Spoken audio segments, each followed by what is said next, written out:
Good morning and welcome. This is Pastor Lucy Painter with your daily insights. It's a new week and we continue with our divine experience episodes. I don't know if you have ever tried talking to someone when their attention is somewhere else. Maybe you've come from work or from a trip and you just can't wait to tell your spouse how your day was or how your trip went. But their eyes are desperately fixed to the game on the TV. You want to establish a connection with them. You want them to share in your joy, in your fears. You want them to experience what's going on in your mind, but they're just not listening. There is something called selective listening, or as many people refer to call it, the cocktail party effect, which is the tendency to block out noise and listen to one specific sound or voice because it aligns with your goals and interests.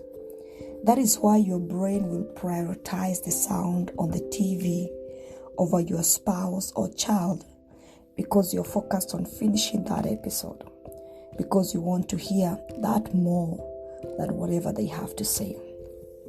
So in today's reading, we are going to hear about a boy to whom the Lord appeared at a time when people no longer received visions or revelations from the Lord, at a time when the Lord no longer spoke to the people and the people no longer heard from the Lord. 1 Samuel 3:1-11 says that the boy Samuel ministered to the Lord before Eli, and the word of the Lord was rare in those days. There was no widespread revelation. And it came to pass at that time, while Eli was lying down in his place, and when his eyes had begun to grow so dim that he could not see, and before the lamp of God went out in the tabernacle of the Lord, where the ark of God was, and while Samuel was lying down, that the Lord called Samuel, and he answered, "Here I am." So he ran to Eli and said, "Here I am, for you called me." And he said, "I did not call, lie down again." And he went and lay down. Then the Lord called yet again, "Samuel." So Samuel arose and went to Eli, and he said, "Here I am, for you called." And he said, "I did not call, my son, lie down again." Now Samuel did not yet know the Lord, nor was the word of the Lord yet revealed to Samuel. And the Lord called Samuel again at that time. So he arose and went to Eli and said, "Here I am, for you did call me." Then Eli perceived that the Lord had called the boy. Therefore Eli said to Samuel, "Go lie down, and shall be, if he calls you, that you must say, 'Speak, Lord, for your servant hears.'" So Samuel went and lay down in his place.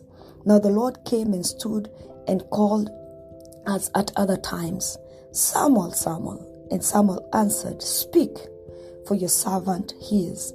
Then the Lord said to Samuel, "Behold, I will do something in Israel, at which both ears of everyone who hear it will tingle." If you read the chapters before this, you will realize that the people had hardened their hearts, and there was so much corruption in the priesthood, and therefore God did not speak so often. And when he did, it was a word of judgment. This was a precarious time. The book of Judges 21:25 says that the people did what was right in their own eyes. It was a dark time for the people of Israel. Eli, their priest, was going blind, and they were lost in their own blindness. But the Bible says that as Samuel slept in the temple with the ark of the covenant, as young as he was, the Lord called him. 3 times, the Bible says the Lord called him, but he didn't understand right away who was calling him, and neither did Eli. You see, Samuel was so unacquainted with the visions of the Lord that he thought it must have been Eli that was calling him.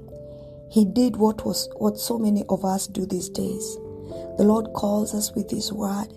He calls us with His providence, but we focus on His instruments. He calls, but we do not look at Him. He calls, but we do not discern His voice in the call. He calls, but the impression of His voice are lost soon enough, and we lie back down. Our convictions haven't come back to nothing.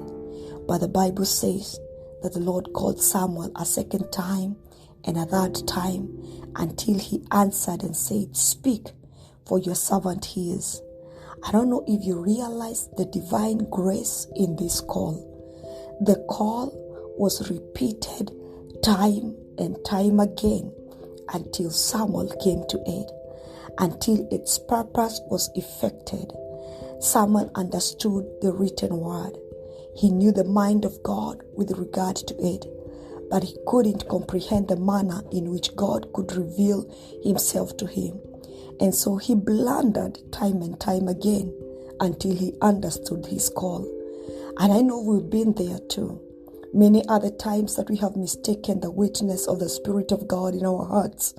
Many other times we've mistaken the striving of the Spirit of God with our conscience until the benefit of conviction is lost.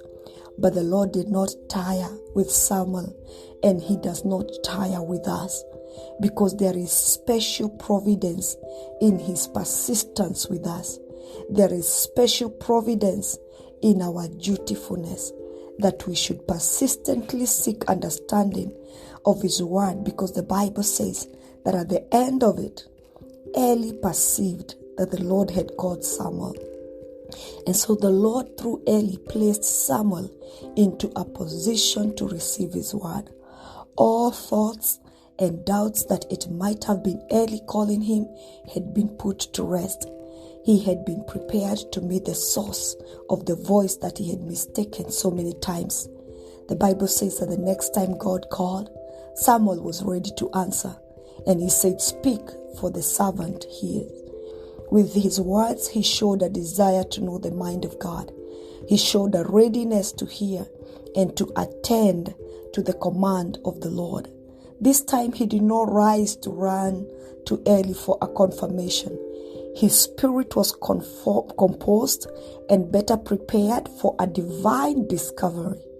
He came disposed and willing to submit himself to the commanding light of the Lord.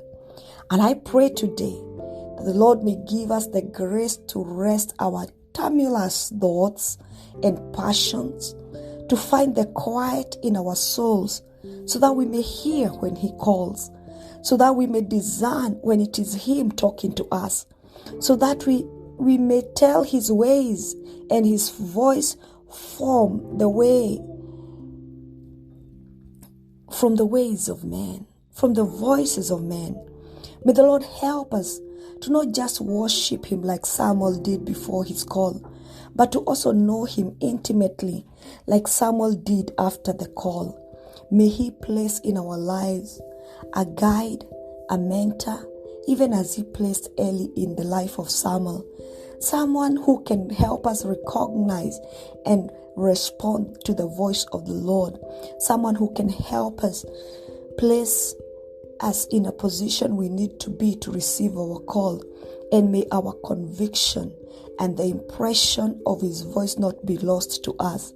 May His gracious providence help us to recognize the striving and the witness of the Spirit of God in our hearts. May the Lord help us to recognize His voice when it is thunderous and when it is a small, still voice. May we come to Him disposed and willing to submit to His command. In Jesus' mighty name. Shalom, this is Pastor Lucy Painter with your daily insights, and this is Divine Experience Day 14.